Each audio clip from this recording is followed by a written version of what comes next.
點解我揀去台灣雪卵呢？一開始就覺得要揀亞洲啦，因為方便我。咁但係其實咧係有好多唔同嘅資訊嘅。咁我就有用 Soul Fertility 佢一個環球嘅顧問，大概知道咗我嘅需求啊、預算等等。我哋最尾就考慮香港、台灣同埋曼谷。台灣係唯一一個喺亞洲地區咧，唔需要結咗婚都可以有一日拎翻你雪咗嘅卵嚟用嘅。草案立咗啦，咁之後就會再等通過。雖然有一日我最尾都係諗住，可能都係會結咗婚，跟住之後可能是自然生。如果真係到時唔得嘅話，就用嗰啲卵子啦。咁但係我已經諗住雪卵呢個已經唔係一個最傳統嘅方法，你唔知人生會點，咁我覺得呢個係可以俾自己多一個選擇啊。同埋台灣亦都係雪咗嘅卵咧，你係可以運去其他地方嘅，咁呢個亦都唔係個個地方可以。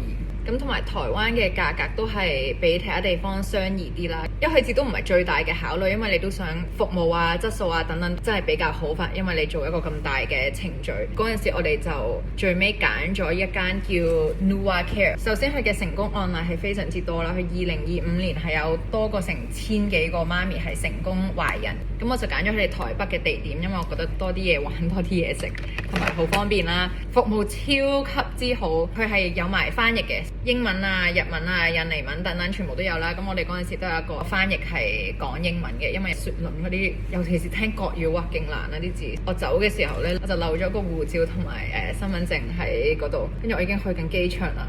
咁佢哋仲專人有人拎翻俾我，勁好咯。咁同埋佢係有個 app 啦，驗完報告呢已經可以喺上面睇到超聲波啦、驗血報告等等，非常之方便。尤其是我呢啲成日驗完嗰啲報告又唔知劈咗去邊啊，跟住又唔記得咗自己幾時做咗啊。一開始咧就以為如果要去台灣做咧，就要喺嗰度好耐，成2個禮拜，咁就好難抽到時間啦。大家都好忙，同埋我平時已經要將一半時間分喺香港同巴黎。但原來係唔使嘅，Soul Fertility 就幫我安排到好簡單啦。首先我由巴黎翻香港咧，中間我就停咗台灣半日，咁就去 NuaCare 嗰度做超聲波啊，同埋 blood test 啊等等啦。跟住之後就拎咗雪卵嘅嗰啲打針翻香港，因為我諗住5月做嘛，我到時就會係喺香港打針。有啲人可以自己打針嘅，咁我覺得成件事好恐怖，好驚。Soul Fertility 佢哋直頭安排每日會有護士嚟我屋企幫我打，非常之好。差唔多2個禮拜，我係可以一路喺香港做嘢，